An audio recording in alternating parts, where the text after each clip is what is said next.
Today I want to show you something special. Very special, actually. And it has to do with me finishing this movie. Alright, check it out. This is what I wanted to show you. Alright, this bottle right here has been sitting in my fridge for a long, long time. I would say for sure 18 years. It is a Dom Pérignon Vintage 2000. Alright, it's the real deal.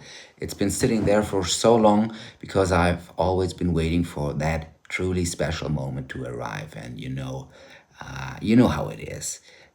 They never arrive, right? You have to make them. It's probably not good anymore. It probably expired. Maybe it tastes like this cork up here. Maybe it's stale. I don't know. It was really kept in the fridge, just lying like this.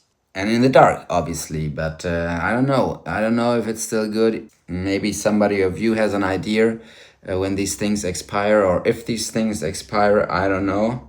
We'll see. We'll find out the moment I finish this. And you know what? I'm already friends with this bottle, it has a special place now.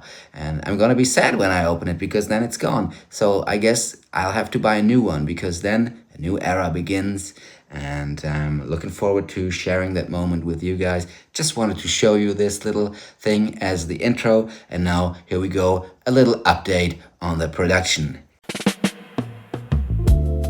Again, I spend a lot of time on location scout trips. I put all the dates and times of day in that blue book so I know where to find them and when's best to go there. I did some special effects tests. And I did some tests with me and a bag over my head. Then I did some tests how the movie looks if I shoot it in 23.98 frames per second. At first I thought everything looked a little bit jittery, choppy, filled with judder. One's eyes had a hard time focusing. So I made all these test shots with fast movements, camera pans, camera tilts. And then I decided to do some static shots to find out if it's the frame rate, if it's me shooting handheld, or if it's just my eyes being used to 30 frames per second from all that insta doom scrolling. So I did all these fantastic test shots at like 4 or 5 or even 6 in the night. And I found out it's a mix of all the three. Now some of you may ask, why are you even considering shooting this movie at 25 frames per second?